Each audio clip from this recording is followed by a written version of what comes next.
2 दिन हमारे काफ़ी तनाव रहे थे 13 और 14 तारीख को।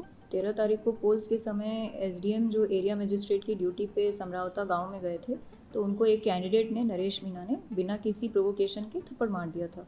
उसके बाद एसडीएम ने उनके खिलाफ एफआईआर दायर की थी और जब पोल प्रोसेस 8 बजे ख़त्म हुआ और 9 बजे पोलिंग पार्टी रवाना हुई, तब कैंडिडेट और उनके समर्थकों के द्वारा गाड़ी को भी रोकने की कोशिश की गई। तो इस संबंध में जो वहाँ पे पुलिस जाब्ता, जिसमें एसपी साहब मौजूद थे और एडीएम मालपुरा मौजूद थे, तो इन्होंने गाँव वासियों के साथ और समर्थकों के साथ समझाइश करने की कोशिश की, लेकिन उनकी तरफ से, कैंडिडेट और समर्थकों की तरफ से, इनको फिजिकल असॉल्ट किया गया।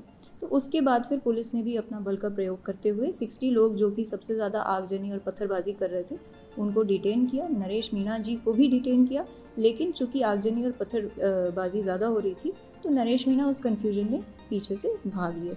अगले दिन 14 तारीख को वापस से उनको ट्रेस आउट किया गया और कैंडिडेट को अरेस्ट कर लिया गया है।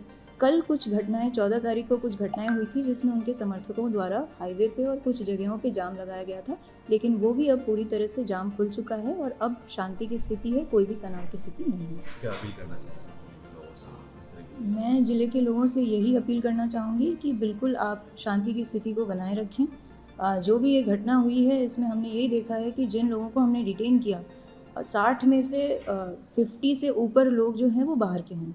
तो यही हमारे पास बार-बार बात सामने आ रही है कि ये जो पूरा घटनाक्रम है, इसको अंजाम बाहर के लोगों ने दिया है और प्री प्लानिंग के साथ दिया है।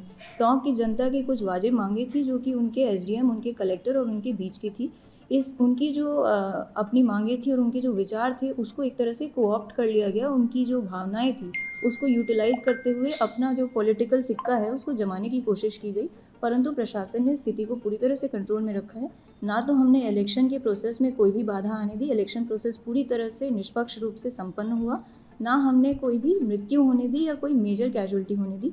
अभी स्थिति पूरी तरह से सामान्य है और जो भी लोग थे जो इसके लिए ज़िम्मेदार थे, उनको आइडेंटिफ़ाई करके गिरफ्तार किया जा चुका है और बाकी भी कार्रवाई चल रही है और भी हम समीक्षा कर रहे हैं। यदि और भी इस तरह के मिसक्रिएंट्स आते हैं, तो उनको भी हम गिरफ्तार करेंगे।